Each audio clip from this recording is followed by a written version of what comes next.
Democracia, los temas realmente relevantes, analizados con la visión crítica del periodismo libre. Da inicio la revista de opinión Democracia, el programa en el que usted cree. Comenzamos. Gonzalo Rosero, credibilidad incuestionable.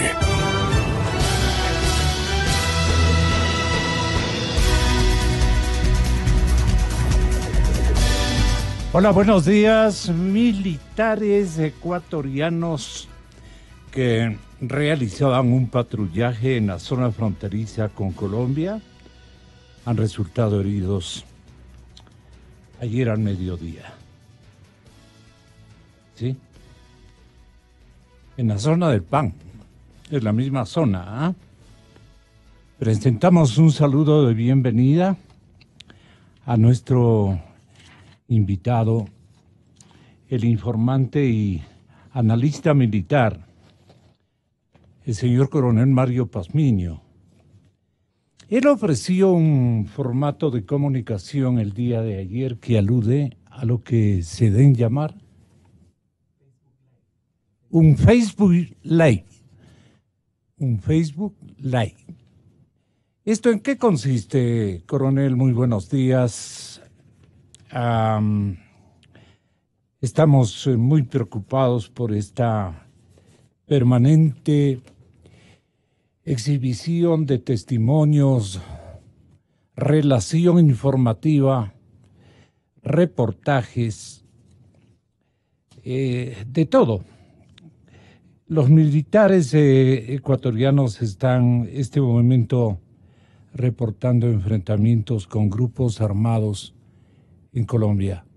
Es en Colombia y hay ocasiones en que el enfrentamiento se produce también en territorio ecuatoriano. Quiero entender, según información oficial del Comando Norte, 3 militares han resultado heridos cuando realizaban tareas de reconocimiento con drones, precisamente en la parroquia Alto Tambo. De acuerdo con información recabada en la zona, los militares fueron atacados con ráfagas de disparos de fusil y lanzamiento de morteros, cuyas esquirlas alcanzaron a 3 miembros de nuestras fuerzas militares. Ellos fueron trasladados en helicóptero al batallón de infantería motorizado, número 13, me parece que es en la provincia de Esmeraldas. A este ataque se suman otros como el también fue reportado en el PAN.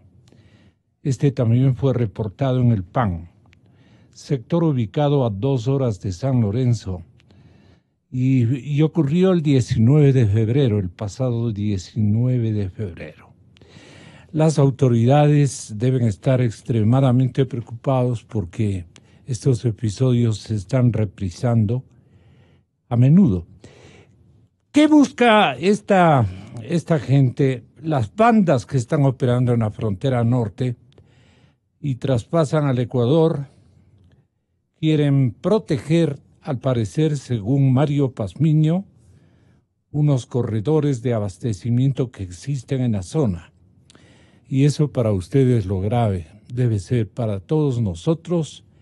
El gobierno debe pensar en serio para cuajar y diseñar una estrategia que ustedes llaman envolvente, ¿no? Porque de lo contrario, territorialmente como que se van a apoderar de esa zona. ¿Nos podría explicar, mi coronel? Muy buenos días. Muy buenos días, Gonzalo. Un cordial saludo para todos los radioescuchas. Gonzalo, primero voy a comenzar con la primera parte de la pregunta. Bueno, el día de ayer en la noche yo realicé un Facebook Live con el propósito de hacer un análisis con la opinión pública nacional sobre lo que estaba pasando en la frontera norte. A ver, lo que tenemos allá es una marcación de zona. ¿Qué significa marcación de zona? Para que tanto las autoridades y el pueblo ecuatoriano comprenda claramente. Una marcación de zona es cuando un grupo disidente o un grupo armado comienza a realizar diferentes actos de violencia en una área para comenzar a controlarla. El siguiente paso de una marcación de zona, que es lo que estamos viendo este momento con los incidentes que se han presentado en San Lorenzo, en el PAN y en el sector de Borbón, es una marcación de zona definida. Posteriormente a esto tenemos el aparecimiento de una zona controlada. Esa zona controlada es donde ya estos grupos disidentes comienzan a ejercer una mayor presión hacia las autoridades, hacia la población, y es un control mucho más grande. Y tercero, termina en una zona dominada, que es una zona en donde ya el grupo insurgente, la guerrilla o cualquier disidencia, ya pone autoridades en el área. De estas zonas tenemos muchas con estas características en el lado colombiano.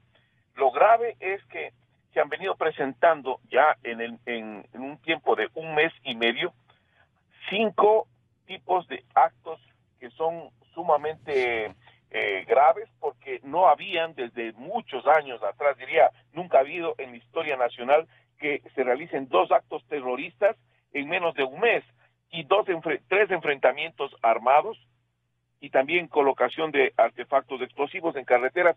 Nunca ha habido este tipo de incidentes, y esto es lo que genera el nivel de inseguridad que se está dando en el área de la provincia de Esmeraldas.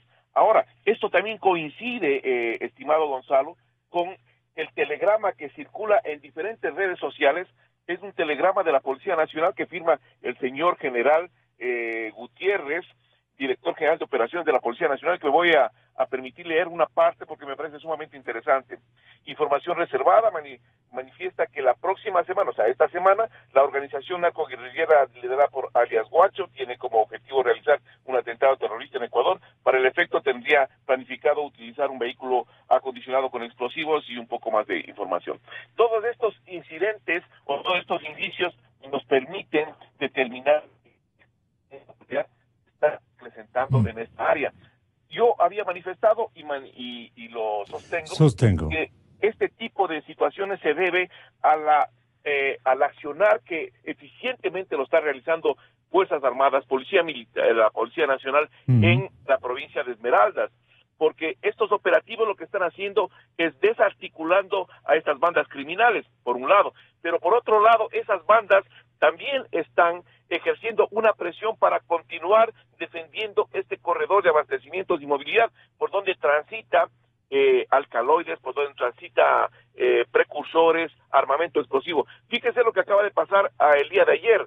Acaban de capturar en la zona de Pelileo una gran cantidad de explosivos y munición que iba justamente para estos grupos en Esmeraldas, de acuerdo al informe policial y de inteligencia militar. Eso es lo grave, o sea, estamos viendo un incremento de este tipo de incidentes que no eran frecuentes en el escenario nacional. ¿Y por qué por Pelileo les llega el abastecimiento?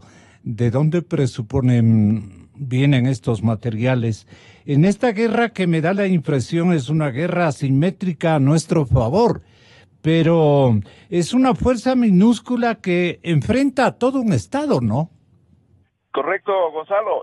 A ver, 2 cosas importantes. Recuerde usted que Pelileo está cerca de Baños, y Baños es el punto donde convergen las 2 rutas de abastecimiento y movilidad. La una que viene desde el lago Agrio, y esa desde ahí se bifurca hacia Esmeraldas, desde Baños en dirección a Esmeraldas, hacia Manabí, hacia Guayas y hacia la provincia del Oro. Baños es un área crucial y Pelileo está cerca de esa área. Un punto. ¿Por qué una guerra asimétrica? Porque la guerra asimétrica se caracteriza específicamente en que actores como 3, 4, 5 personas o un grupo muy pequeño se enfrentan a una estructura mucho más grande. Lo grave de esto es que utilizan medios y técnicas atípicas. ¿Qué quiero decir con esto?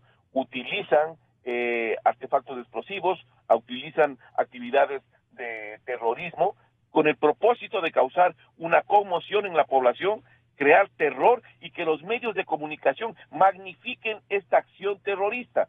Esto es lo que se está presentando en el país y esto es lo que estamos viendo, el inicio de una guerra de 4ª generación. La misma, hay que indicar lo siguiente: Fuerzas Armadas y Policía Nacional tienen una excelente preparación y han dado excelentes resultados en lo que son guerra regular, pero para lo que es una guerra asimétrica, si bien es cierto que han tenido cursos y han realizado entrenamiento, una cosa es la experiencia. Ni Colombia, que viene combatiendo ya 50 años, tiene una experiencia total en esta guerra asimétrica y por eso son los golpes que les vienen dando. Usted lo que nos quiere decir es que aparte de que están marcando áreas, marcando territorios, no están entrenadas nuestra policía y nuestros militares a este tipo de guerrillas asimétricas o cómo llamarlos, ¿no? Sí, lo que estoy manifestando, Gonzalo, es lo siguiente. El entrenamiento que tiene Fuerzas Armadas y Policía Nacional es sumamente excelente para el combate regular. Pero para este tipo de guerras asimétricas, ni los Estados Unidos, ni las grandes potencias, ni Colombia, que tienen una experiencia tremenda en esto, han visto resultados positivos o efectivos con esta guerra asimétrica. ¿Por qué? Porque los elementos de la guerra asimétrica se mimetizan dentro de la población y desde ahí actúan. Por eso es que yo he repetido siempre, y me cansaré de repetir, que el efecto multiplicador en una guerra asimétrica y el que, digamos, crea un desbalance son los sistemas de inteligencia altamente capacitados, no los que tenemos al momento, porque son un remedio de pesquisaje criollo, y eso no funciona. Este gobierno y el anterior gobierno se dieron el lujo de destruir un trabajo de alrededor de 15 años del sistema de inteligencia anterior, del sistema de inteligencia militar, y ahora estamos sufriendo parte de esas consecuencias al crear un sistema de inteligencia político que no sirve para nada. Esas son las repercusiones, y el pedido aquí es para que las autoridades primero, y el señor presidente de la República, piensen, señores, que esta situación es gravísima para la seguridad del Estado ecuatoriano. La otra cosa, el señor ministro de Defensa tiene que asumir el liderazgo, porque este es un conflicto en el cual las Fuerzas Armadas tienen que manejar las diferentes amenazas. El señor ministro del Interior tiene otra función que es completamente diferente. Esto, señores, tienen que revisar la doctrina. Esto es responsabilidad del ministro de Defensa. Si el ministro de Defensa no está en capacidad de conducir este tipo de operaciones, entonces tiene que hacerse a un lado para que venga otro ministro que entienda la problemática y que pueda verdaderamente hacerse cargo de la problemática.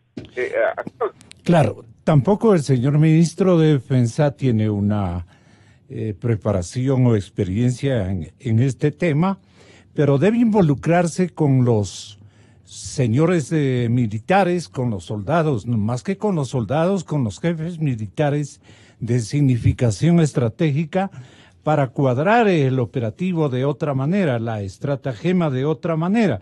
Este no es un problema usted dice, de combate interno, de responsabilidad del Ministerio del Interior. Esto que quede claro para que los dos ministros se orienten adecuadamente. Concretamente, ¿usted qué le sugeriría, por ejemplo, al señor ministro de la Defensa? Bueno, primero, el señor ministro de la Defensa debería asumir el mando y la conducción directa de este problema, que es un problema de seguridad externa e interna, porque las fuerzas que le están atacando no están, algunas de ellas no están ubicadas en territorio nacional, están ubicadas desde afuera y están realizando ataques a fuerzas militares desde la frontera. Eso es responsabilidad directa de la conducción del Ministerio de Defensa. Es como una guerra de guerrillas con grupos disidentes que atacan por todo lado, una combinación estratégica atípica, distinta, harta peligrosa, diría yo. ¿Estoy en lo cierto? Correcto. Fíjese, quiero poner ejemplos nada más. En Colombia funciona un comando integrado. ¿Quién lo maneja? ¿Quién maneja el comando integrado? Seguramente el Ministerio de la Defensa. Es Fuerzas Militares y Policía Nacional. Y el Ministerio de Defensa es el que conduce todas las operaciones, tanto militares como policiales, porque es el encargado de manejar la protección y seguridad del Estado como tal. Y eso es mi recomendación primero. Segundo, creo que es importante que el gobierno coloque personas en estas funciones sin desmerecer las capacidades del señor Navas y del señor ministro de Claro, Defensa. no se trata de eso. Que verdaderamente comprendan la amenaza a la que se están enfrentando. Y segundo, que me parece sumamente importante, es personas técnicas que analicen los recursos, los medios. El otro aspecto que es importante, tienen que capacitar en esta guerra asimétrica a personal del ejército, de la policía, equiparles de mejor manera, Okay. porque el armamento que necesitan es de otro tipo. ¿Como Y, por ejemplo? por ejemplo, tienen que realizar otro tipo de utilizar otro tipo de vehículos para ingresar al área, tienen que utilizar lanzagranadas que tienen que darles en dotación a casi la mayoría de soldados y policías para poder combatir de igual a igual. La otra cosa que es importante, Gonzalo, tienen que mejorar la tecnología en el área. El último episodio que se da en el sector del PAN es porque están utilizando este tipo de tecnología, están utilizando drones para poder captar información que les permita ubicar posiblemente a elementos disidentes. Ese tipo de situaciones tiene que incrementarse en el área y eso es sumamente importante. Y la parte de inteligencia, coronel, perdone por ampliarme, la parte de inteligencia, ¿cómo está manejada según usted colige? Bueno, al momento sé que tienen que haber desplazado, me imagino yo, tienen que haber desplazado personal de inteligencia de otras zonas a esa área, pero lo grave es de lo siguiente, que este tipo de trabajos de inteligencia no se los hace de un día, o de una semana, o de un mes. Este tipo de trabajo se los tiene que realizar con anterioridad al caso, porque los sistemas de inteligencia manejan colaboradores e informantes en las áreas, que se los desarrolla durante 10 años, 5 años, no es de un mes para 2 meses, o sea, esto es un proceso, y lamentablemente no creo que al momento el sistema de inteligencia, la Secretaría de Inteligencia, cuente con este tipo de colaboradores o informantes ya desarrollados. Este tipo de guerra no es tan convencional que digamos, según estoy viendo. Claro, Gonzalo, es que este tipo de guerra se basa específicamente en lo que se llaman agentes dormidos, o sea, gente que se infiltra, grupos de disidentes primero llegan a un área, se mimetizan dentro del área, se quedan como elementos dormidos, crean negocios, crean amistad con la gente, y de dónde tienen el valor agregado este tipo de guerra de cuarta generación. Una especie de solidaridad de la población en términos de convertirse en informantes, ¿no? Correctamente, por lo siguiente, fíjense lo que pasó en San Lorenzo. La población fue alertada, según algunas autoridades y el mismo expresidente de la República, la población fue alertada para que no sufra efectos destructivos la bomba explosiva. Lo mismo me imagino que pasó en Borbón. Entonces tratan de proteger a la población porque la población es la que le da la subsistencia y le da la protección en este tipo de guerra simétrica. ¿Por qué las Fuerzas Armadas y el gobierno con sus diferentes secretarías de Estado no han dado fuerza a la realización de lo que llamábamos siempre un programa de fronteras vivas? Porque a ningún político, Gonzalo, le interesa irse a meter las botas o los zapatos en el lodo en la frontera. No se dan cuenta que el país, la ecuatorianidad, el sentir de patria nace en la frontera, en el primer milímetro de frontera que tenemos, ahí nace. Y lo importante es generar estas fronteras vivas, que no son otra cosa que generar proyectos de desarrollo y seguridad. Ahí, en ese concepto y en esa envergadura, nosotros vamos a ver y a darnos cuenta que puede cambiarse la realidad de esas personas. Primero, porque no hay que abandonarlas y dejarlas a la suerte, sino que darles programas de desarrollo para sacarlos adelante y brindarles también seguridad. Señor Coronel Mario Pazmiño, muchísimas gracias por todo lo que usted viene haciendo por nuestro país. Usted no ha colgado su uniforme, ciertamente. Usted está pendiente de esta conflictividad y le agradecemos a nombre de la ciudadanía que va tomando conciencia de todo esto. Un ejemplo para el resto de militares que estando en servicio activo dejan mucho que desear, por decirlo menos. No escuchamos un solo esquema, luego me dicen que me meto con todo el mundo. Pero ustedes tienen, señores oyentes, ustedes tienen una idea de que nuestra institución armada, al frente el señor ministro de la Defensa, que es un gran ciudadano, que es un gran militante socialista, que tiene muchos vínculos y una cohesión espléndida con con los cuadros militares que lideran este momento la institución armada, pero como que el resto de la ciudadanía no aprecia el engranaje, la planificación que más bien viene del conocimiento y experiencia de otros cuadros que están en servicio pasivo. Tenemos que los periodistas apelar a la gente con experiencia, ¿no? Entonces sí hace falta una estrategia de comunicación interna, de sumarnos si es con el silencio, sumarnos a la estrategia general de carácter militar, pues eso tenemos que instruir tanto a la población como también a la prensa, a nosotros que sabemos comunicar, a veces inequitativamente, injustificadamente, y atentando contra la prolijidad de un diseño estratégico.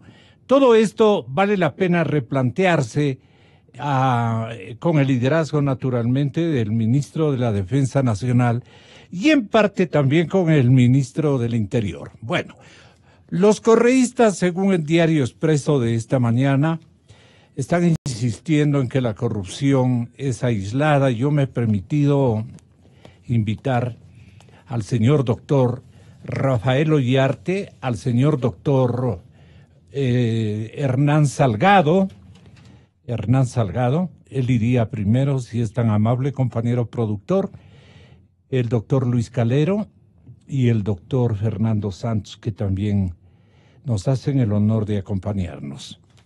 Más adelante buscaremos dialogar con Julio César Trujillo sobre otras temáticas que también puede interesar a mis invitados enunciados en primera instancia.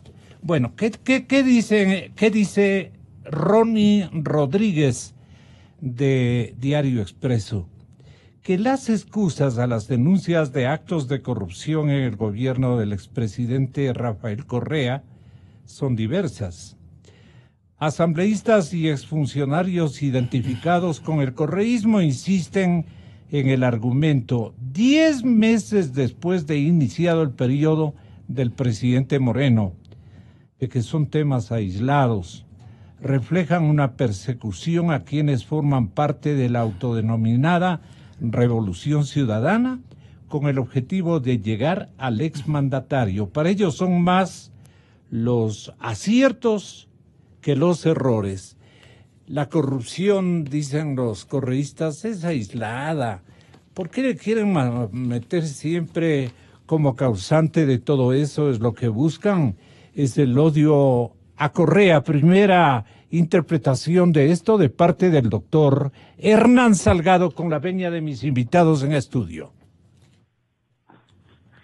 Doctor, ¿qué piensa usted de la hipótesis que lanzan los correístas de que lo que estamos buscando es pretextos para fastidiar al excelentísimo señor presidente de la República, que a esta hora brilla por su ausencia? No viene a plantarse aquí a defenderse con, digamos, material que pueda ejercitar una tarea de convencimiento y demostración de que él estuvo fuera de todo el contexto de corrupción.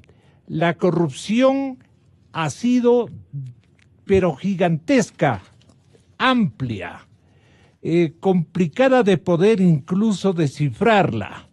Es una herencia de una década y grupos o plataformas informativas y de opinión comienzan a mencionar que esta herencia de la década, doctor, se parece mucho a la Cosa Nostra. Y tengo que decirlo, porque aquí hay de los 4 pelagatos un tema muy importante a esta hora de la mañana. Muy buenos días, doctor. Muy buenos días, apreciado licenciado. Buenos días también a los miembros del panel y a toda la ciudadanía que le escucha. En verdad es mucha insolencia, diría yo, demasiado cinismo de parte de aquellos áulicos del correísmo querer decir que no ha pasado nada. Cuando estamos en un océano de corrupción, es algo tremendo. Por eso yo también he tomado el criterio que se ha venido dando en el último tiempo de que se trata de una organización mafiosa. No son funcionarios aislados, altos funcionarios del Estado los que han caído en la corrupción. No es solamente el contralor, realmente todos los funcionarios de alto nivel que han estado inmersos en esa organización delictiva buscando cómo tomar los recursos del poder público, los recursos económicos, financieros, para bien propio. Eso es realmente algo que indigna. Y claro, el principal personaje de todo esto, de esta siniestra trama, es quien ejerciera la presidencia de la República, quien además se caracterizó por examinar todo, no dejar nada para los demás. Me refiero pues al control que debía llevar. ¿Y cómo es posible que con ese control de KGB, de grupos nazis, en la buena época del nazismo, cómo es que no pudieron controlar lo que se estaba haciendo, los sobreprecios? Si va a la refinería del petróleo, eso es espantoso, ¿no? Lo que estamos oyendo, y hemos oído ya. Si va a otros ámbitos. En épocas de la Segunda Guerra Mundial, ¿cómo actuaban los grupos nazistas y fascistas en términos de estos liderazgos que socapaban, digamos, tentativas de enriquecimiento solo para el Estado y naturalmente cómo poder configurar, digamos, una comparación con estas formas de arreglo entre las gentes que han participado en el caso ecuatoriano en todos estos episodios de corrupción. Es decir, como que se nos fue la señal este momentito. A ver, doctor, estamos bien. A ver, si me repite entonces cómo dice establecer.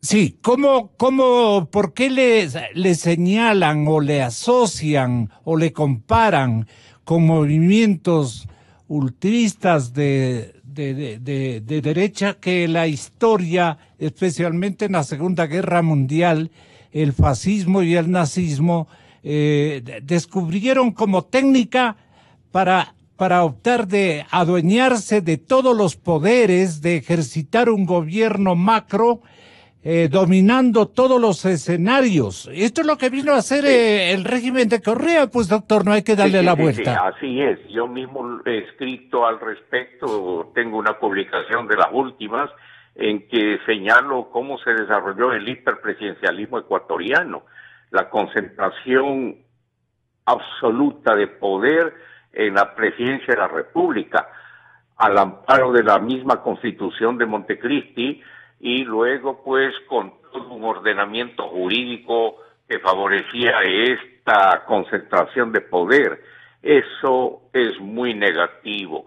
Desde los inicios se criticó que esto no debía suceder porque acaba con la separación de poderes. La separación de poderes significa que cada institución funcione con independencia, controlando una a otra, y que puedan llevar adelante las obras que tienen que realizar en cada institución.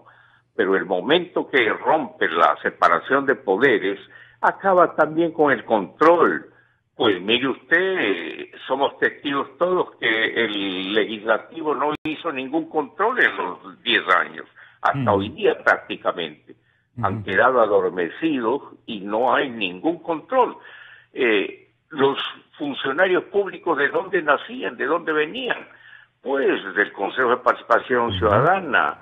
De allí se generaban en forma vergonzosa, porque a veces también siquiera se busca una careta para decir que no está pasando eso, que toditos tenían afinidad con el Ejecutivo.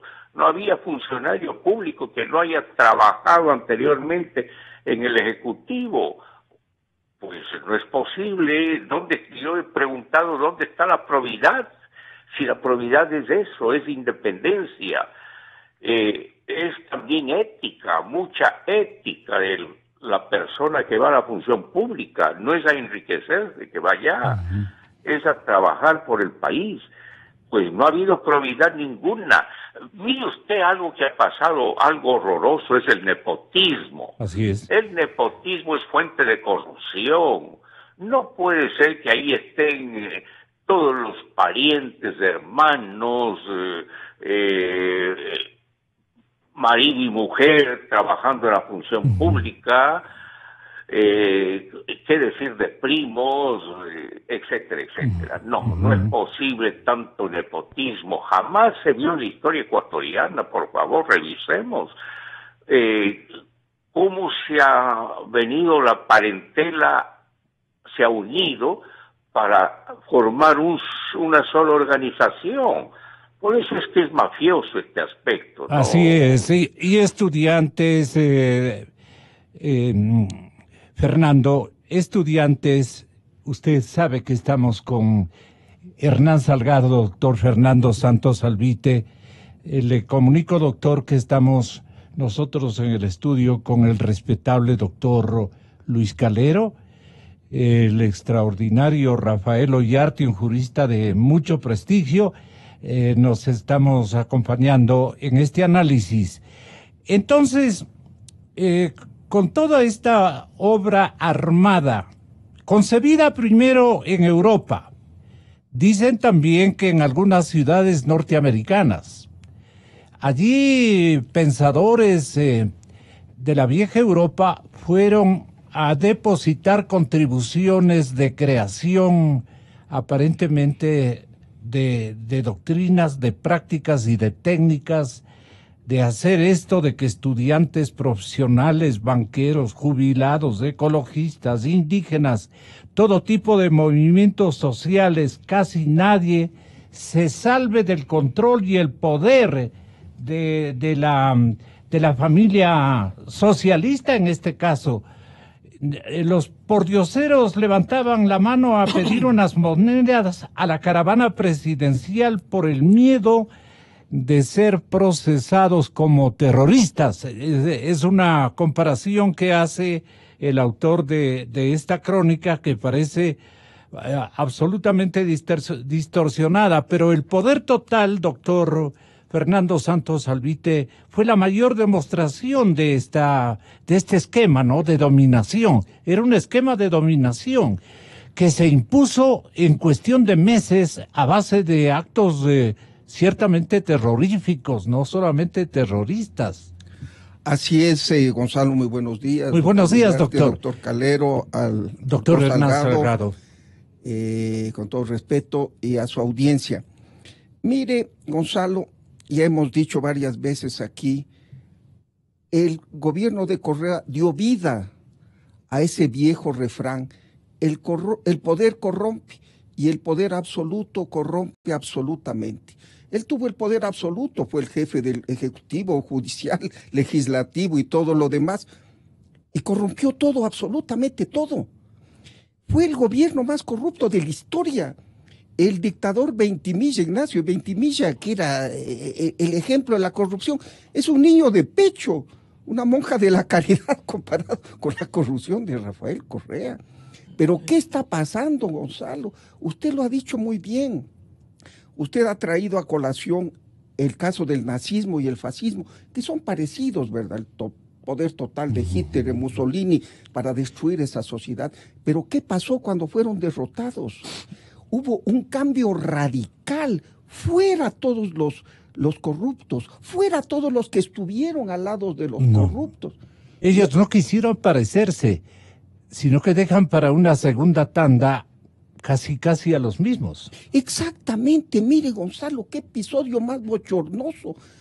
El cambio de presidente del Congreso Nacional, luego de ese episodio de Albañal, de Alcantarilla inmunda, en los cuales 3 personajes descalificados se destrozaban, se sacaban los ojos los unos a los otros, el señor Vaca, el señor Poli y el señor Serrano. Al fin hubo una conciencia purificadora de la Asamblea y le sacaron. Y era la oportunidad de poner al frente del legislativo una persona no contaminada, una persona imparcial, que represente otro punto de vista, no del correísmo. ¿Quiénes eran candidatos? La señora May Montaño, una señora respetable, una luchadora, el general Yandún, un hombre de bien. ¿Y a quién nombran?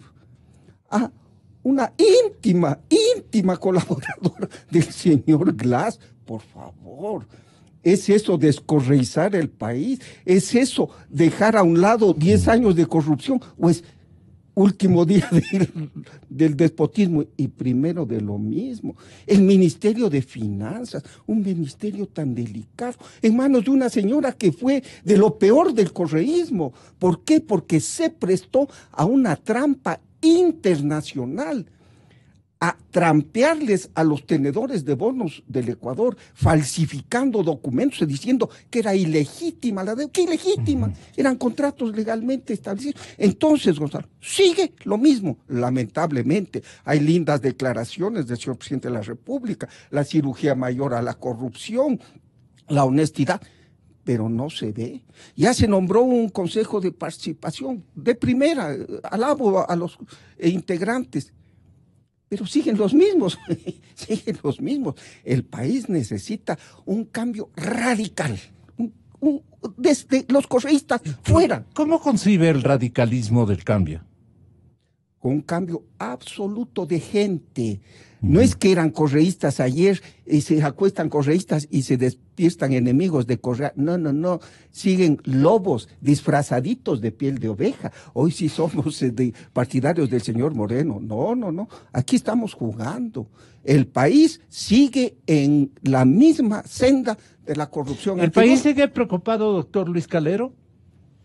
Gracias por la invitación. Un gusto compartir con tan distinguidos caballeros en Guayaquil con el doctor Salgado. Mire, Gonzalo, yo creo que es muy respetable lo que señala Fernando Santos, pero pensaría que el tema no se reduce a las personas, porque cambiamos unas personas por otros y de todas maneras regresamos a ver y continúan procesos de corrupción. Similares, dice. Pero claro, ayer revisaba algunos textos, trataba de inteligenciarme de alguna manera para expresar algunas opiniones aquí. Y hay que comenzar diciendo que ni siquiera hemos llegado a definir qué es corrupción. Y usted coja convenciones internacionales, instrumentos internacionales, coge instrumentos locales de los respectivos países y vamos a ver que no existe ni siquiera todavía unanimidad o un criterio, por lo menos aceptado universalmente, de en qué consiste la corrupción. Porque si no definimos... Pero podemos destacar la nuestra, porque es una teoría de corrupción bastante enriquecida a lo largo de 10 años. Lo que pasa es que esa generalización... Sin sanción alguna. Esa generalización y eso decir que esto es corrupción, yo creo que si comenzamos por definir qué es la corrupción, vamos a encontrar posiblemente muchísimos otros elementos. En otros escenarios. Pero por supuesto, Gonzalo, si yo comienzo diciendo que elementos de la corrupción son acciones y omisiones, claro, ¿no es cierto?, que afectan bienes jurídicos. Pero digo, bienes jurídicos del sector público, del sector privado. Unos les circunscriben la corrupción al sector público, y otros van y avanzan y dicen, no, también el sector privado. Y es verdad. La interacción del sector público y del sector privado, etcétera, etcétera, etcétera, Gonzalo. Entonces digo, la medida... Pero es que este es un esquema, doctor, que beneficia a todos. Gonzalo, precisamente es un esquema de corrupción que reparte por igual a todos. Gonzalo, yo digo, en la medida en que logremos un consenso en definir la corrupción y pudiéramos institucionalizar entonces un sistema anticorrupción, institucionalizar un sistema anticorrupción. Y yo no estoy diciendo que la corrupción es única de esta década, que se ha expresado de una manera grotesca en esta década, sí, pero eso no significa que ha sido exclusiva de esta década. Y no digo que es exclusiva tampoco del Ecuador. Parecería que se trata de una pandemia mundial y existen esfuerzos mundiales y existen esfuerzos concertados de manera internacional para tratar de combatir la corrupción. Mire usted, lo que tenemos en Odebrecht y en otros asuntos y en otros de estas cadenas delictivas, ¿de dónde proviene la información? De asistencias penales internacionales. Provienen de Brasil y provienen de Estados Unidos. Es decir, que aquí también deberíamos entonces pensar, a más de lo que debería ser una institucionalización del combate a la corrupción, que no la encuentro, que no la veo. Existen elementos sueltos, dispersos, existen tipos jurídicos, tipos penales, que pueden incluirse, que pueden estar en el ámbito de la corrupción, pero de manera institucional, digo yo, en el Ecuador no existe un sistema anticorrupción, no existe definitivamente. Y repetiré insistiré hasta el cansancio. Comencemos por definir qué es corrupción. Comencemos por definir el ámbito histórico incluso. El socialismo que hemos admirado, si no hemos practicado, hemos admirado por lo menos. Es un buen formato. Es un módulo histórico muy interesante porque buscaba por lo menos justicia, oportunidad para todos, qué sé yo, el socialismo, gobernarnos para beneficiarnos entre todos. Pero este vino a ser un socialismo elitista. Ellos se beneficiaron en todo. Y crearon en esta cruzada de cogerse lo ajeno, de cambiar la historia de sus vidas, solamente tomaron las cosas de los demás y con eso, este momento no saben qué hacer con tanto dinero que no lo pueden invertir ni gastar. Es decir, es una acción que igualmente se tornó envolvente, doctor Ollarte, para beneficiar a muy pocos en perjuicio del resto. Esto ha pasado en Europa en diferentes épocas, pero el descubrimiento vino a América Latina, este formato, y bueno, dijo, aquí está terreno fértil para poder hacer. Oyó esto el jovencito de Guayaquil, ¿no es cierto? Y dijo, esta es la operación que podemos nosotros ejercitar en el Ecuador. Y dijo, a nombre de la ciudadanía, nos metemos a una revolución y le damos el nombre de Revolución Ciudadana. Y por ahí comenzó todo. ¿Quiénes fueron los beneficiarios? Al comienzo eran líderes que nosotros los ubicábamos como líderes de izquierda. Pero después ya pasaron a ser socialistas, pero solo para ellos en el reparto de lo ajeno. Doctor Rafael Ollarte, ¿cómo usted nos ayuda a descifrar este mal momento de la historia latinoamericana? Porque no ha sido solamente un problema del Ecuador, yo creo que ha sido un problema mundial. Tenga la bondad. Muy buenos días, don Gonzalo, qué placer estar con usted, con don Luis, con don Fernando. Y por supuesto con mi maestro Hernán Salgado, a quien le mando un fuerte abrazo. Y a toda la audiencia de Radio Democracia.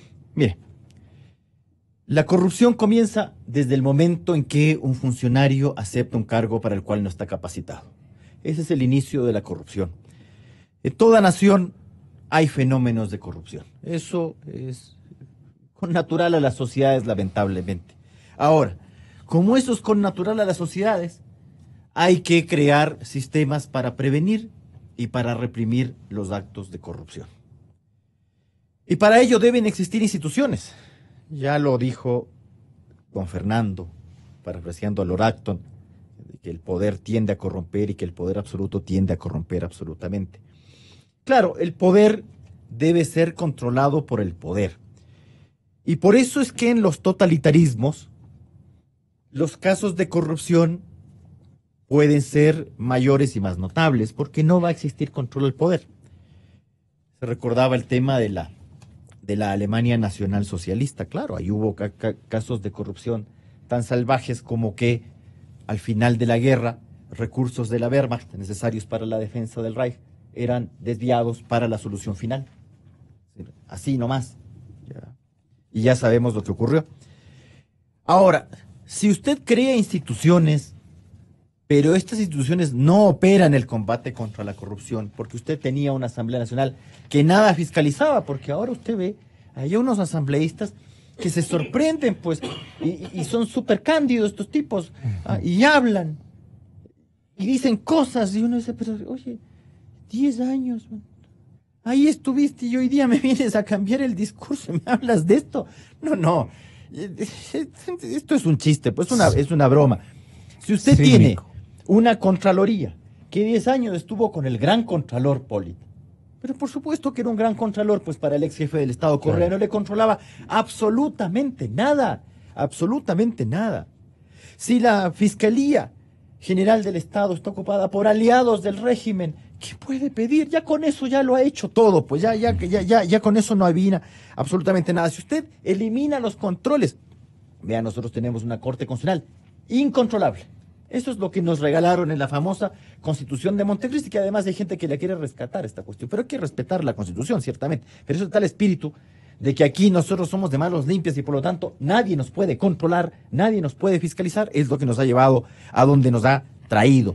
Un consejo de la judicatura que controla sentencias judiciales que no gustan y que todavía tienen desparpajo de decir que pueden declarar error inexcusable contra la ley sin declaración judicial previa. Cuando la ley obliga a que haya una declaración judicial previa, es que yo soy competente. Mira, aplausos, claro que eres competente, pero necesitas la declaración judicial previa. Eso de interpretar sistemáticamente las normas, pero bueno, creo que las cosas se quedaron en los discursos de calle, pues cuando los que ocupaban la función judicial no eran los que te agradaban nomás. Un consejo de participación ciudadana y control social, en el cual el ciudadano en nada ha participado y que nada ha controlado, una desgracia absoluta, que naturalmente esperamos que el consejo transitorio repare aquella situación. Que nosotros no conocimos los actos de corrupción. ¿Cómo? ¿Por la ley de comunicación? ¿O en realidad por el superintendente de información y comunicación? ¿O por la Supercom? ¿No será por lo segundo antes que por lo primero? Porque yo no digo que la ley de comunicación sea perfecta, tiene algunas desgracias ahí, pero ahí teníamos unos casos de interpretación de la ley contra la ley, contra la ley. Es decir, esto no fue con la ley. Yo recuerdo que Teleamazonas fue suspendida 3 días, no con la ley de comunicación, sino con la anterior ley de radio y televisión. O sea, aquí no importa la ley, pues importa lo que tú haces con ella, cómo la interpretes y cómo la arreglas, pues. Ahora, la prensa y la libertad de expresión son elementos necesarios para combatir la corrupción. Hasta la Carta Democrática Interamericana lo dice, pues. ¿Cómo será que la Carta Democrática Interamericana señala que un elemento para el control de la corrupción es la prensa libre? Porque si no pasa lo que ha pasado en el Ecuador, pues. Después de 10 años te empiezas medio a enterar de las cosas. Y cada vez que tú revisas una institución te encuentras con pus y porquería, pues. Pero claro, no lo hemos sabido antes. Si tú tienes además un sistema legislativo en el cual colaboras para que la corrupción campee, por ejemplo, me elaboras un artículo 581 del Código Integral Penal, bien, gracias, ahí está, los legisladores, la Corte Constitucional, ahí están, con ese 581 del Código Integral Penal, que impiden a la Fiscalía iniciar acción penal por peculado o enriquecimiento ilícito si no se tiene el informe determinando indicio de responsabilidad penal del Contralor. ¿Qué Contralor? Pues, o sea, tienes fiscal y Contralor, o sea, aquí está todo, estamos todos rodeados. Ahora, se dice de que Correa podría ser candidato. Claro que puede serlo, pues si no está inhabilitado por el artículo 113 de la Constitución. Ahora, si gana, demuestra lo que somos. Eso es lo que pasa. Eso demuestra lo que es el electorado nuestro. El señor puede ganar. A eso hemos llegado. Usted sostiene, doctor, de que tiene todas las condiciones para poder ser candidato a la presidencia. A mí me basta con que alguien me diga que 10 años ejerció el poder y que no tiene idea de lo que ha pasado. Más que suficiente.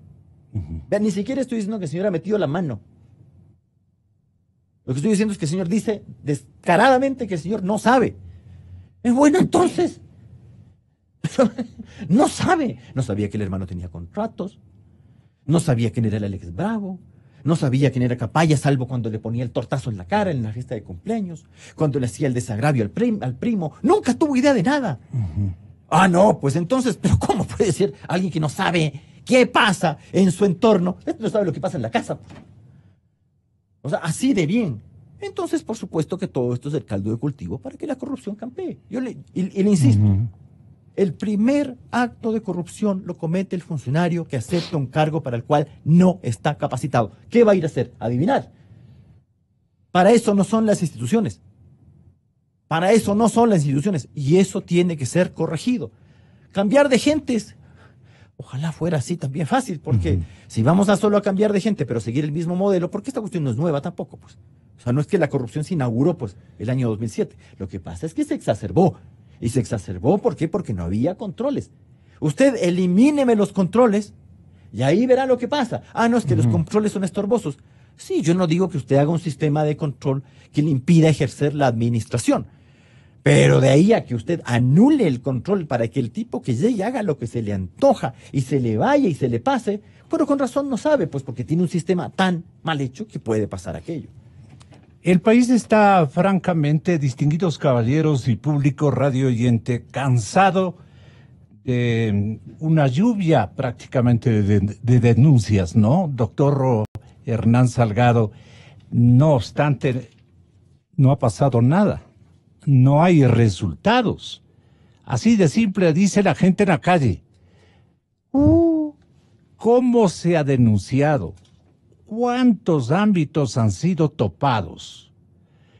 Todo huele mal, todo está infectado. Y entonces, ¿y dónde está, digamos, la respuesta, el mensaje de retorno, la acción de retorno que esperaba la gente? Ha venido a construir una suerte de fatiga, una suerte de sentirse prácticamente sin nadie que le defienda, una frustración social impresionante, doctor. Ahora que tenemos un Consejo de Participación Ciudadana presidido por un imbabureño de relevancia y de méritos, ¿qué le pediría usted a este consejo? ¿Y qué tipo de ritmos debería manejar o con qué tipo de velocidad debería implementar determinadas consignas que no pertenecen al mundo político, sino a la conciencia cívica y al remordimiento nacional de verse tan afectado por toda esta caravana de ladrones que han ejercitado funciones importantísimas en el control y administración del Estado, doctor Hernán? Mire, indudablemente yo creo que el país se siente mal. Todos nos sentimos mal ante esta avalancha de denuncias y de cosas que se van concretando día a día, aspectos de corrupción, etcétera. Yo pensaría que tenemos que retomar el optimismo nuevamente. Mal que mal, sabemos al menos que ha habido esta corrupción que se ha dado en un ámbito muy grande y algo se ha hecho, pues, muy poco para que el vicepresidente esté preso, no 6 años, no es nada. Pero esperemos que continúe, esperemos. Al menos ya sabemos quiénes han sido las cabezas principales de estos atracos. ¿Qué responsabilidad le otorga usted, doctor Salgado, al expresidente Correa? ¿Por qué su vicepresidente es condenado a 6 años? Y el presidente de la República que manejó todo el gobierno buscan que no sea ni topado elementalmente, algo así. Yo confío en que se llegará al expresidente, sí se llegará, y de que asimismo se establecerá con mayor concreción lo que ha hecho el vicepresidente, qué decir del presidente, ¿no? Y yo espero que sí hay muestras, hay ciudadanos patriotas, hay ciudadanos que han arrostrado todos estas situaciones difíciles que se ha presentado. Me refiero a César Montúfar, por ejemplo. Qué bien que él haya presentado acusación particular, corriendo todos los riesgos que eso implica. Y así muchas personas, muchas organizaciones. Espero que continúe en Quito, pues, reuniéndose en la Plaza de los Chiris, etcétera, etcétera. Y confiemos en que el Consejo de Participación Transitorio, presidido por el doctor Trujillo y con tantos ciudadanos destacados allí, entonces confiemos en que logren sus metas, de que actúen rápidamente, porque el tiempo va en contra, para establecer evaluar a estas instituciones y funcionarios, pues, y establecer la destitución, porque no hay más. ¿Usted sugeriría, doctor Salgado, tal vez una metodología, un formato estratégico para que el Consejo de Participación Ciudadana pueda atender los asuntos más prioritarios, que le den un refuerzo a la moral pública? Necesariamente lo que usted dice es acertadísimo, así tiene que ser, tiene que haber prioridad en los asuntos que se trata, tienen que ser los más importantes, los más relevantes del país. No pueden ser secundarios, y asimismo tienen que ser las instituciones mayores a las que hay que ir, el Consejo de la Judicatura, avanzar a la Corte Constitucional, etcétera, etcétera. Y yo sí he abogado porque debían contar con el apoyo de una comisión o de un grupo de Naciones Unidas, de la misma manera que Guatemala lo hizo, que dio tan buenos resultados en Guatemala. Mire usted, a la vicepresidenta, después al presidente, se descubren lo que habían estado haciendo y están presos, detenidos. Después se acusa a otro expresidente Colón, etcétera, etcétera. Entonces sí es necesario una guía, una orientación, un respaldo, de alguien que no está vinculado a nuestras cuestiones, que viene de afuera con una visión más realista, quizás más fría, para poder un poquito de orden en la situación. Pero en todo caso, reitero, hay que confiar en nuestro Consejo de Participación Transitorio.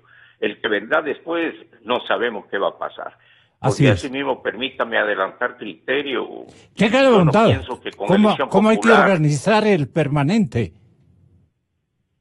Con elección popular, mire, no sé cómo vamos a elegir, a quiénes elegiremos, que no sean políticos, bueno, pero ¿y quién los apoya? Así es. Que tienen que hacerse fuerzas ciudadanas. No, aquí no se ha formado todavía la ciudadanía, todavía falta mucho para una participación ciudadana. Entonces tienen que ser los restos de partidos políticos y de movimientos políticos que sigan auspiciando. Eso no va a dar buen resultado tampoco. Mire, ese es el temor. Ese es el gran temor, de que si bien por un lado se avanza, al final no se encuentran las grandes respuestas. No. Le mandamos un abrazo fraterno y de amplísima, especialmente admiración y respeto, doctor Hernán Salgado. Estoy ya con el doctor Julio César Trujillo, que me gustaría saluden.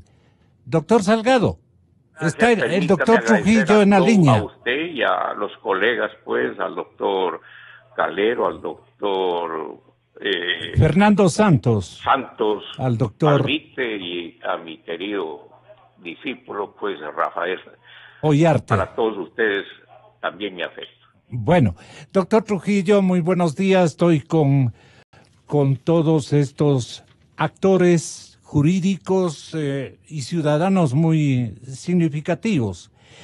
Doctor, ¿cómo piensan ustedes fundamentalmente establecer un mecanismo para atender por denuncias? Sería que requerirían de un tiempo infinito las denuncias que han llovido en el país por miles de miles. ¿Cómo piensan ustedes ejercitar una condensación de las mismas y darles una respuesta organizativa con un nuevo estamento de administradores, especialmente de las fases de justicia y sanción? No hay otra manera de prevención también, desde luego. No hay otra manera de poder atender a esta exigencia social de nuestros abuelos, padres e hijos respecto a que la corrupción cese en el Ecuador. Doctor Trujillo, muy buenos días. ¿Cómo se encuentra usted en esta misión tan significativa y en este reto tan gigantesco, doctor Trujillo? Buenos días. Buenos días y muchas gracias por permitirme intervenir a través del teléfono con tan distinguidos interlocutores como son los que están presentes en su radio, y además con mi distinguidísimo amigo, el doctor Salgado. Bueno, estamos trabajando. Hay una dependencia especialmente dedicada a estudiar las denuncias y el trámite que debemos dar a esas denuncias. Primero, tenemos que establecer las reglas o procedimientos que debemos observar, y eso estamos trabajando. Y luego, claro está, el hacer el examen de las denuncias, porque no todas tienen la misma importancia. Hay algunas, además de algunas que no caen dentro de nuestra competencia, como las sencillas entre los ciudadanos. Los ejes fundamentales que usted ha priorizado conjuntamente con sus compañeros de desafío, doctor. Bueno, nosotros hemos comenzado por preparar los parámetros o criterios o indicadores de la evaluación, que es una tarea nueva para la cual no existía una dependencia, como es obvio, en el Consejo Permanente de Participación Ciudadana y Control Social. Por fortuna, esperamos que esta semana ya podamos aprobar esos parámetros o criterios, y esperamos que el día jueves, a más tardar, ya estarán en conocimiento del pueblo ecuatoriano. Doctor Trujillo, queremos saber qué prioridad van a tener los proyectos estratégicos donde más se ha ultrajado el dinero del pueblo ecuatoriano. Bueno, claro, los criterios con los cuales vamos a priorizar aún no están convenidos. Sin embargo, hay un trabajo preparatorio de los criterios con los cuales, no solo con los criterios, sino además los procedimientos que debemos seguir para priorizar unos asuntos a otros asuntos, una institución a otra institución. Por momentos sabemos son 19 las instituciones que están sometidas a la evaluación y control de nuestro Consejo. Y 19, cada una de ellas con varias personas, algunas son hasta de 7 personas. Imagínense, 19 por 5 o por 7, son más de 100 personas las que tendremos que de quienes tendremos que hacer la evaluación. Las hidroeléctricas, la refinería de Esmeraldas, la refinería del Aromo en la provincia de Manabí y el campo petrolero Singue, ¿cree usted que son los elementos prioritarios o hay otros también que merecen un tratamiento de investigación ejemplar? También hay otros, así por ejemplo los políticos. ¿Ya? Hay otros, los jurídicos. ¿Cuáles destaca entre los jurídicos y políticos, doctor? Los políticos están con el Consejo Nacional Electoral, por ejemplo, ¿Ya? sobre lo cual hay una exigencia de atender prioritariamente, primero por la proximidad de las elecciones y en segundo lugar por la gravedad que estos organismos tienen en la vida nacional. Además, su intervención es sumamente trascendental para la vigencia de la democracia. Luego también tenemos el caso de la Corte Constitucional, otro organismo que no podemos dejar de examinar qué podemos hacer y hasta dónde llega nuestra competencia sobre este Consejo. ¿Me va a permitir que mis tres invitados le formulen una preguntita concreta? A ver, comencemos con su alumno Rafael Ollarte. Buenos días, doctor Trujillo. Ciertamente el tiempo que tiene el Consejo Transitorio es muy corto. Muy corto. Por lo tanto, los temas de evaluación y nombramiento de funcionarios es una cuestión clamorosa. Pero respecto de la lucha contra la corrupción, ¿qué han pensado en el Consejo? Toda una dependencia para estudiar ese asunto, y esa dependencia ya está en manos de María Arboleda y está trabajando con bastante éxito, me parece. Además, tiene una serie de colaboradores que le ayudan a recibir y clasificar las denuncias que llegan, porque las denuncias llegan desde quejas de rencillas familiares, alguien que no ha pagado los alimentos, por ejemplo, se queja de que ¿qué podemos hacer en el caso de la falta de pago de alimentos? En fin, y claro está, hay casos realmente de corrupción en los que es evidente que ha habido la metida de la mano negra, es así bien mano negra y sucia en los dineros del Estado.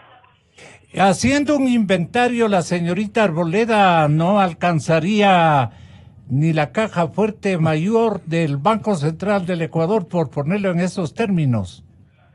Bueno, está haciendo ese trabajo. El trabajo es sumamente complejo, el trabajo es sumamente arduo, no solo por las tareas que tenemos que cumplir, sino además por la expectativa del pueblo ecuatoriano. Hay personas que en la calle me preguntan, ¿cuándo mete la cárcel a estos corruptos? Claro está, no, le contesto, no está dentro de nuestra competencia. Algunos aceptan razonablemente que no podemos meter a la cárcel a los corruptos que quisieran meter, porque eso es competencia de los jueces. Doctor, hay actores públicos y privados, ¿verdad? Hay actores públicos y también hay actores privados, le preguntaba, doctor. Por supuesto que debe haber. No le puedo adelantar más, porque puede juzgarnos, puede acusársenos de estar anticipando criterio y de que estamos por consiguiente prevaricando. Fernando Santos Albite. Mire, doctor Trujillo, en primer lugar, una felicitación, ¿verdad? Su nombramiento da garantía, y asimismo de los otros miembros, de que algo se hará para combatir la corrupción. Pero yo tengo una pequeña duda sobre la competencia de ustedes. Ustedes tienen la capacidad de nombrar a las nuevas autoridades que fueron nominadas por el Consejo de Participación Fiscal, el Contralor, el jefe del Consejo de la Judicatura, pero podrían ustedes ir más allá, ¿verdad? Porque las cortes, el sistema de justicia está corrupto en este país, absolutamente corrompido. Mire, acaba de salir ayer en la prensa un caso que por corrupción de los jueces que trataron de favorecer a una parte, el Ecuador está metido en un lío internacional, ¿verdad?, que nos está causando problemas. Inclusive el embajador de los Estados Unidos ha dicho que no se firmaría un convenio de comercio si este problema no se soluciona. Ustedes también van a ir a limpiar a las cortes. Debe haber gente buena, la Constitucional, la Suprema, o simplemente se van a quedar en las cabezas de las autoridades nominadoras. Bueno, nuestra competencia llega pues a todos los organismos de control en cuanto a la evaluación. En algunos de esos casos tendremos que decidir si les cesamos o no en las funciones y luego reemplazar por quienes han de ocupar esos cargos que no pueden quedar en acefalía. No podemos salirnos de nuestra competencia porque vamos a ser impugnados por los perjudicados. Entonces queremos mantenernos con mayor rigor dentro de los ámbitos de nuestra competencia. Y también hemos pedido para ese efecto la colaboración de las facultades de jurisprudencia, de auditoría, de economía, de las universidades que funcionan aquí en el país y aquí, especialmente aquí en Quito, para que nos ayuden en este trabajo de evaluación, que va a ser el más complicado y el que seguramente va a dar lugar a más reacción e impugnación de las decisiones que adoptemos. Y Naciones Unidas, doctor, como el máximo organismo que nos podría ayudar con metodologías ya aplicadas en otros países para este combate. Nos ha ofrecido la mejor colaboración y el presidente ya ha pedido, como representante del Ecuador, ya ha pedido esa colaboración. Están bastante avanzadas las conversaciones acerca de cómo van a prestar esa asistencia, que realmente la hemos solicitado a tiempo y necesitamos. ¿Usted está conversando con el presidente Moreno periódicamente? No hace falta conversar periódicamente. Le visitamos institucionalmente la comisión al presidente Moreno y le planteamos los problemas que teníamos y aquellos de los cuales él podría colaborar. El aspecto, última pregunta, doctor, el aspecto petrolero, hidrocarburífero. Allí está la corrupción más grande, más gigantesca de los últimos 10 años. Siempre han robado en el petróleo, como usted hemos comentado permanentemente, doctor Trujillo. Pero en esta década las cosas se han salido de toda fórmula de consideración hasta de lógica elemental, pero se han desbandado las distorsiones. El doctor Luis Calero quiere presentarle la siguiente sugerencia o interrogante. Muchas gracias. Doctor Trujillo, buenos días. Felicitaciones por su merecida designación. Mire, ustedes tienen un mandato específico y una temporalidad definida. Con esas dos limitantes, ustedes deben tener ya definido un plan de acción, un cronograma de acción. Dentro de ese cronograma de acción, ¿cuáles son las principales acciones? ¿Cuáles le sugiere usted, doctor Calero? No, obviamente que la evaluación y el nombramiento de los funcionarios de control es lo primero. Y no estar en minuciosidades que más les van a hacer perder el tiempo antes que atacar lo fundamental. Creo que posteriormente a la designación, si son y como deben ser personas probas, personas con experiencia, ellas serán los principales agentes para los cambios internos en las respectivas instituciones. El reto es escoger adecuadamente, ¿verdad, doctor Trujillo? Bueno, el problema es muy complejo. Los abogados nos van a entender. Nosotros no tenemos una regulación jurídica como consejo transitorio. Sin embargo, hay una serie de leyes de las cuales no puede prescindir el consejo transitorio. Pero enfrentar un sistema que no es un acto aislado, es un sistema de corrupción y de impunidad, es sumamente difícil. No solo que estaban protegidos los corruptos, sino que estaba garantizada la corrupción. El Consejo de la Judicatura y especialmente, me parece a mí, la Fiscalía son los cargos en donde hay que innovar, pero poniendo a gente que luzca como una estrella de luminosidad en su vida y en lo que nos proponga o se proponga hacer para esclarecer tanto episodio de ultraje, como vuelvo y repito, al dinero de todos los ecuatorianos pobres, doctor Trujillo, por el que usted ha luchado toda la vida. Ahora está en sus manos sancionar y castigar y escoger a los mejores hombres para esos cargos. Fiscalía y Judicatura. La justicia ya no puede estar en manos del señor ya basta, doctor Trujillo. Bueno, como le digo, estamos trabajando en todo eso. Son instituciones que las tenemos en cuenta y que están dentro de nuestras prioridades. Esperamos que en unos pocos días más, en algunas semanas más posiblemente, ya empecemos a llamar a quienes tienen que rendirnos cuentas y nosotros evaluar el funcionamiento de ellos en los cargos para los cuales han sido designados. Mire usted, nosotros nos encontramos con una reglamentación sumamente complicada para iniciar el nombramiento de nuevos funcionarios. Necesitaríamos más del plazo que nos ha dado el pueblo ecuatoriano al fijar un término en el que debemos cumplir nuestras tareas, porque hay que hacer tantos concursos, llamar a tanta gente, que no sé si en el Ecuador vayamos a encontrar tanta gente como es necesario de acuerdo con esa reglamentación. Solo Dios podrá ayudarnos, ¿no, doctor? Así es. Y también el trabajo que tenemos que hacer los hombres para cumplir la tarea que se nos ha encomendado aquí en la tierra. Maestro Trujillo, un abrazo de todos. Muchas gracias y que Dios le bendiga. Gracias, doctor. Bueno, unos comentarios me parece que no le preguntamos prácticamente mayores cosas sustanciales por lo disperso que nos resulta el escenario de análisis y de requerimientos que tenemos todos los ecuatorianos para este Consejo de Participación Ciudadana.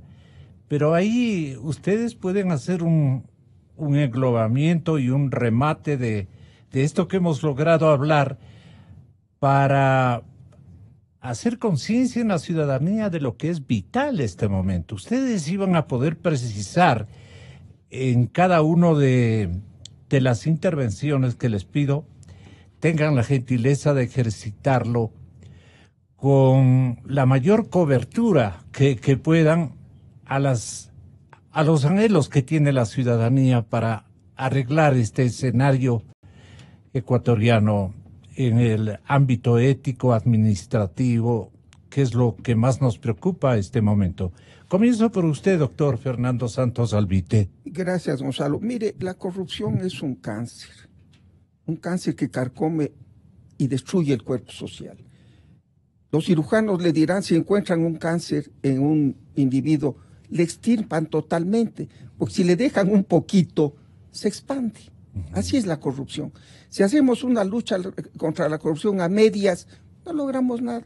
Pondremos unos pequeños peces en la cárcel y sigue la corrupción. Pero las células cancerígenas están vivitas y coleando. Vivitas y coleando. Mire, entonces, y quiero resaltar, ¿qué le sugiere al Consejo? Quiero resaltar algo que dijo el doctor Salgado, con mucha razón. En Guatemala, que es un país menos corrupto que en el Ecuador, de acuerdo a la escala esta de Transparencia Internacional, se pidió la ayuda total de las Naciones Unidas. Se creó esta comisión caiticia, no me acuerdo bien cómo se llama, que dice, usted investiga todo, aquí están todos los documentos. El presidente de la República, el licenciado Moreno, con muy buena intención, dijo, yo voy a pedir la ayuda de las Naciones Unidas para combatir la corrupción. Le mandó a la canciller a hablar con el secretario de la ONU. ¿Y qué contestó qué fue a decir la canciller? Somos un país soberano, no necesitamos a las Naciones Unidas. Y no vinieron. Si se quiere realmente combatir la corrupción, llámese a las Naciones Unidas. Hay un ejemplo. El de Guatemala es excelente. Revivamos esa idea del presidente de la República original. No se la diluya. Que no haya funcionarios correístas que traten de boicotear esta idea. Si quieren irse radicalmente a combatir la corrupción, ¿usted cree que al presidente le quieren hacer olvidar de lo que fue propósito de él, anunciado abiertamente apenas comenzó su tarea? Me refiero a nuestro presidente actual.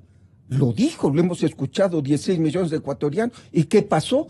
La de canciller declaró, no, es un país soberano el Ecuador, no se mete aquí las Naciones Unidas. Bueno, ¿quién manda en el país? ¿El presidente de la República o los funcionarios heredados de Correa? Así, si se quiere combatir radicalmente a la corrupción, soluciones radicales. A ver, doctor, le veo que usted sonríe cuando Fernando dice funcionarios heredados de Correa. ¿Usted cree que debe haber una herencia por más partido cohesionado que fuere Alianza País? ¿Los funcionarios deben seguir ¿Cómo se manejarán los asuntos internos? Gonzalo, con esto quisiera responderle de manera contundente. Cuando recién se posicionó el licenciado Lenín Moreno en Democracia TV, yo dije que el mejor acto que podía hacer él es renunciar a la presidencia del partido. Porque son funciones incompatibles la presidencia de la República con la presidencia de un partido. No tiene tiempo un presidente de la República para estarse dedicando a los asuntos de su partido. Entonces, si él comienza... Pero necesita el control del partido. Pero eso es otra cosa, pero para eso tiene usted otros mecanismos, por favor. Entonces yo digo, no puede ser. En ese partido la traición es padre y madre. Ya, Gonzalo, entonces estamos exactamente en lo mismo, ¿no es cierto?, que en China, que en Cuba, que en Nicaragua, que lo más importante era la designación del secretariado general, del jefe máximo del partido, porque lo otro venía por añadidura. Entonces la presidencia de la República venía por añadidura. Y entonces usted verá que las elecciones importantes, por ejemplo en Cuba, por ejemplo en China, ¿cuál es? La designación del secretario general del partido. Porque ese es el que realmente gobierna. Entonces, si estamos bajo ese esquema, pues perfecto, continúen así. Pero si estamos en otro esquema, en un esquema democrático, en un esquema en el cual el presidente de la República es presidente de todos los ecuatorianos y no del grupo al que pertenece su partido político, el asunto es totalmente diferente. Eso como respuesta a su inquietud. Pero, Gonzalo, sí me parece a mí que en cuanto al Consejo de Participación deberían darse demostraciones muy claras de que no estamos en lo mismo. Y aquí la mujer del César no solo tiene que ser, sino que tiene que parecer. ¿Quiénes son? Sería una ingenuidad pensar que los integrantes del Consejo de Participación tienen el tiempo y la experiencia para abarcar todos estos asuntos, especialmente los tecnicismos que involucran determinados procesos. Y para eso tienen asesores, y para eso tienen equipos de trabajo. ¿Quiénes son esos asesores? ¿Cuáles son los equipos que este rato están trabajando en el Consejo de Participación Transitorio? ¿No será que son, o no vaya a ser, que sean gente que estuvieron en lo mismo que estamos criticando? Entonces, sí sería. Dice la gente pero también. mire, sería adecuadísimo que se publicite en la página web, no la he revisado, que en la página web del Consejo se diga de cada uno de los integrantes, cada uno de los miembros del Consejo, quiénes son sus equipos, sus asesores. En la estructura formal de la institución, quiénes son los integrantes de ella. Primero. Segundo, yo creo que el Consejo, dada la temporalidad de su gestión, debería proceder a los nombramientos de las posiciones vacantes. Tenemos Procuraduría, tenemos Contraloría. Ya vamos a tener. Pero obviamente, el fiscal tenemos, si se produce la vacante, ya mismo les facilitan el trabajo. Y la tal evaluación no debería convertirse en un proceso tecnocrático, burocrático, de eso impresionante. No, aquí existe un mandato político de los ecuatorianos en la consulta, un mandato político. Y yo creo que ese es uno de los elementos fundamentales que debe considerar el Consejo para una evaluación mucho más rápida, mucho más eficiente. Brillante, gracias. Con que el Consejo nos deje solucionando el problema de los funcionarios cabeza de las distintas instituciones de control, habría hecho bastante. Rafael. Coincido plenamente con lo que dicen don Fernando y don Luis. El Consejo Transitorio es eso, transitorio. Es decir, si nosotros queremos que la lucha anticorrupción quede en manos de estas personas que son ciertamente muy reconocidas, pues bueno, el próximo año ya se van, pues, entonces, ¿y ahí qué hacemos? ¿Nos quedamos con lo que queda? No, pues entonces el Consejo tiene esta función tan delicada de dejarnos buenos funcionarios, que sigan esa línea. Ahora, habrá que ver si a la larga existe, no digo yo en el Consejo, no excluyo que por ahí alguno que otro consejero, pero no digo yo que el Consejo Transitorio, si hay en realidad voluntad política de dejarnos con funcionarios que sean competentes en el sentido de que conozcan lo que hacen, pues. No gente que va a adivinar y que ahí se pueden torcer y que, claro, como no sabes lo que estás haciendo, incluso aunque vayas de buena fe, de entrada te hacen unos 4 o 5 goles hasta que aprendas, pues. Y ya hechos los goles, ahí están. Ya se acabó el partido. Claro. Entonces, funcionarios competentes, funcionarios independientes, es decir, que sean leales ellos con la Constitución, con la ley y la nación, y no que respondan a órdenes, es decir, que tengan esto que se conoce como el deber de ingratitud. Sí, te agradezco el cargo, pero yo, nombrado, ejerzo mi función plenamente. No recomendaciones, no tráfico de casos, ese tipo de cosas, ¿no? Independiente. Y que sea imparcial o objetivo, dependiendo del órgano en el que está. Es decir, que atienda a la ley, que no esté primero viendo el resultado para acomodar el argumento al resultado, porque eso también es fácil hacerlo, especialmente si el tipo es muy capaz.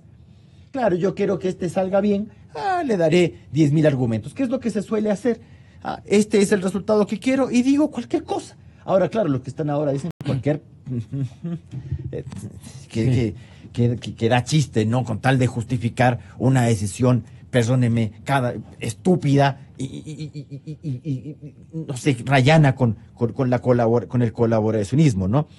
Claro, naturalmente, yo insisto, para eso requiere voluntad política, porque si tú nombras funcionarios así, el día de mañana te pueden caer a ti mismo y a los tuyos. El ejemplo de Guatemala es eso.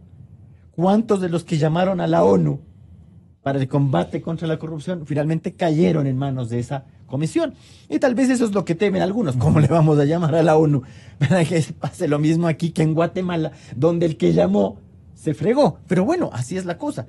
¿Tienes voluntad política o no tienes voluntad política? O lo que tú quieres es, a la larga, dejar pasar el tiempito y amarrarle al Consejo. Y no sé, no digo solamente con el tema de los recursos, sino con estos tecnicismos. Ay, no, pero es que para el nombramiento de tal, el nombramiento no fue absolutamente hecho y por lo tanto, ¿para qué me preguntó el 4 de febrero? Pues no me pregunte nada si es por eso, si vamos a comenzar de que usted solamente puede cambiar al un superintendente y al otro, bueno, pues sí, para eso iba y votaba no, nulo nomás, pues para bromas no estamos, pues. Muy bien, muchas gracias. Muchísimas gracias, doctor Santos. Muchas gracias, Luis. Muchísimas gracias, Rafael. Volvemos, señoras y señores, con nuestro siguiente cuadro de invitados. Vamos a dialogar con Francisco Suez Morales en Guayaquil, Diego Borja, Jaime Carrera, Alberto Acosta, Burneo. Creo que tenemos un enlace de última hora. Vamos a ver, nos están dando ya la información correspondiente. Pero, claro, como siempre, estamos buscando la verdad. 92.5. Transmitiendo con 5.000 watts de potencia. Desde Avenida República número 500. Una estación de Radio Cadena Democracia. Radio Cadena Democracia.